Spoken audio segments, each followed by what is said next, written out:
All Will Fall doesn't give you solid ground to build on. It gives you a massive creature in motion, a world crumbling around you, and zero explanation of what you're doing wrong. And you will make mistakes, just like I did. Losing everything because you didn't understand how weight works, or because you ignored a resource that seemed irrelevant, is easier than it looks. I learned this the hard way, which is why I'm bringing you 10 tips that will save you that time. I'm Matthew, and let's get into it.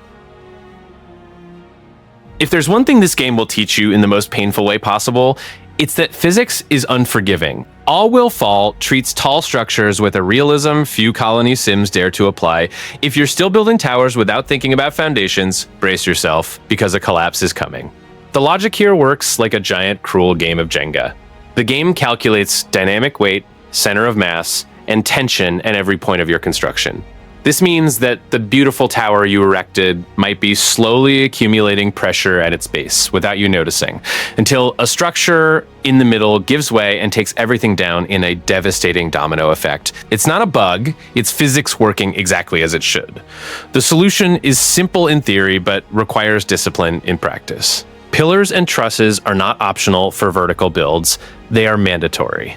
Before adding another floor, ask yourself if the base is distributing the weight correctly. Side trusses help balance horizontal tension, while robust pillars ensure vertical loads don't overwhelm a single point. Ignoring this once is enough to lose hours of progress in a cascading collapse that happens in seconds. Start treating every build like a real engineering project, because All Will Fall literally demands it of you. Those who master physics here master the game. If there is an absolute truth in All Will Fall, it's that the ocean won't give you more space just because you asked nicely.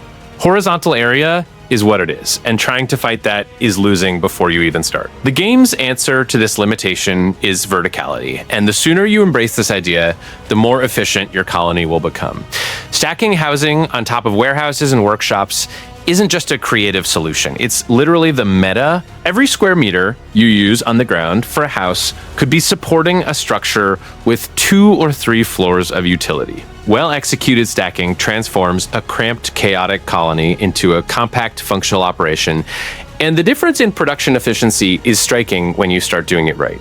But the game won't let you just stack everything without consequences. The load limit is absolutely real, and ignoring it is a recipe for seeing your build crumble at the worst possible moment.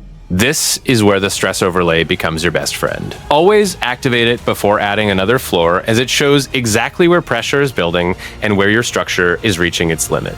Get used to playing with this overlay at hand, not just when you suspect a problem. Sometimes stress builds silently in spots you weren't even monitoring, and by the time you notice, it's too late. Treating the stress overlay as part of your normal building workflow is what separates those who build high with confidence from those who rebuild the same tower for the 5th time.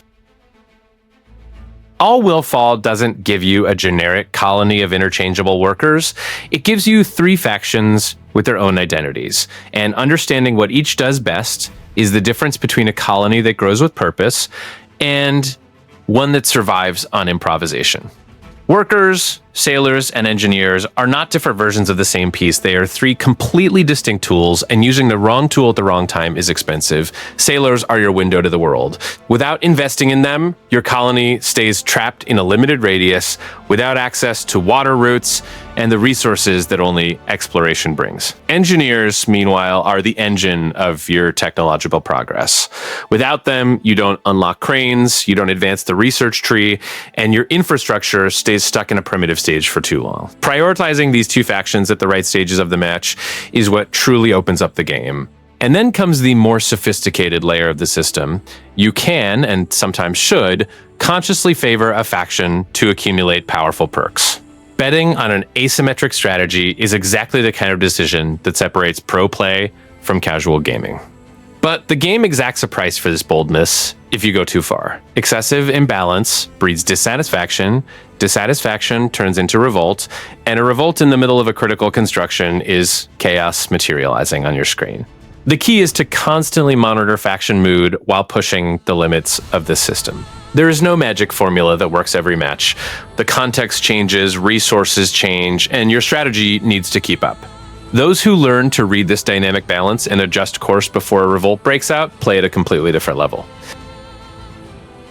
All Will Fall has a system that many people underestimate in their first few hours of play, and it's exactly this oversight that makes the difference between a resource-rich colony and one scraping the bottom of the barrel. The tide isn't just a pretty visual element in the background. It's an active cycle that hides and reveals parts of the map at regular intervals. And learning to work with this rhythm is one of the smartest things you can do. When the tide goes out, areas that were completely submerged appear, bringing resources that simply don't exist anywhere else on the map. It's a window of opportunity with a short expiration date, and if you aren't prepared to act fast, the high tide returns and takes everything back before your workers even get close. The ocean literally gives and takes resources in the same motion. That's why preparing stairs and bridges in advance isn't an optional detail. It's one of the best optimizations you can make in the entire game. Having the access infrastructure already set up before the tide drops means your workers jump into action immediately, without wasting time building paths while the clock is ticking.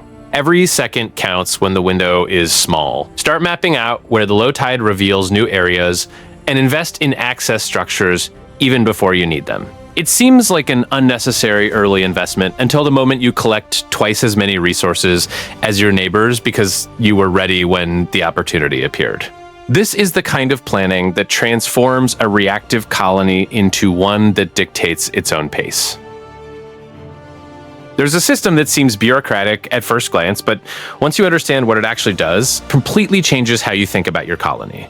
The loyalty system isn't just a generic happiness bar, it's the central thermometer of your entire operation. And most people ignore it until the moment a faction decides enough is enough and things start to fall apart.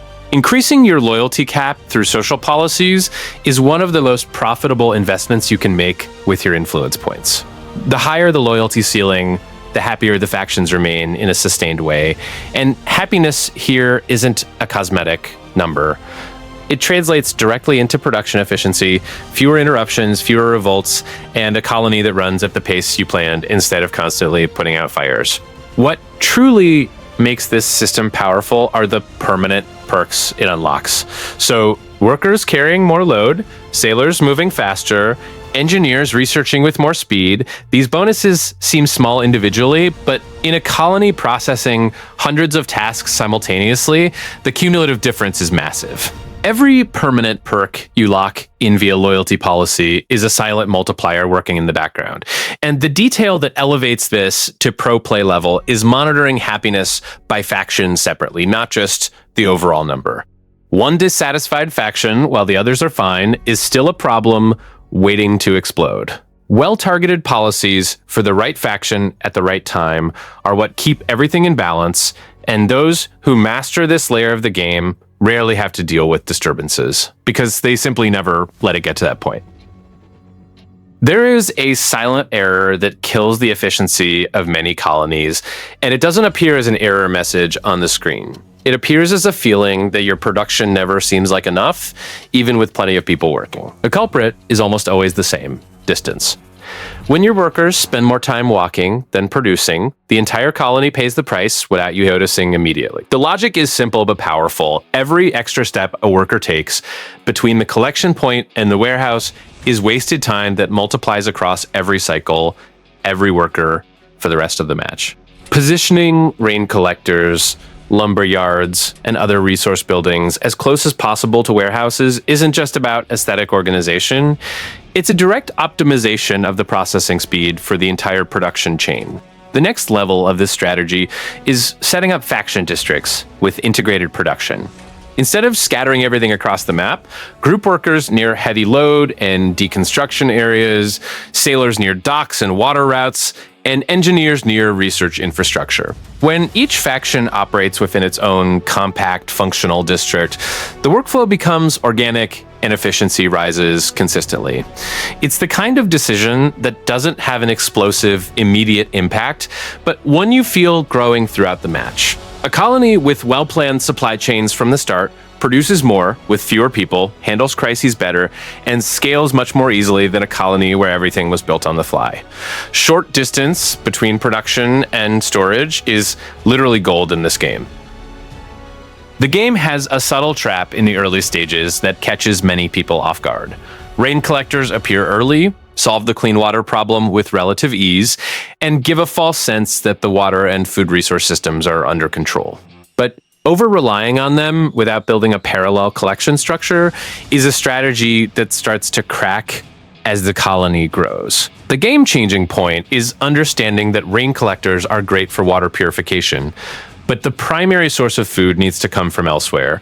This is where boats and fishing structures carry much more weight than they seem to have at the start. Fishing via boats isn't an optional supplement. It's the backbone of your colony's food supply when the number of mouths starts to scale for real.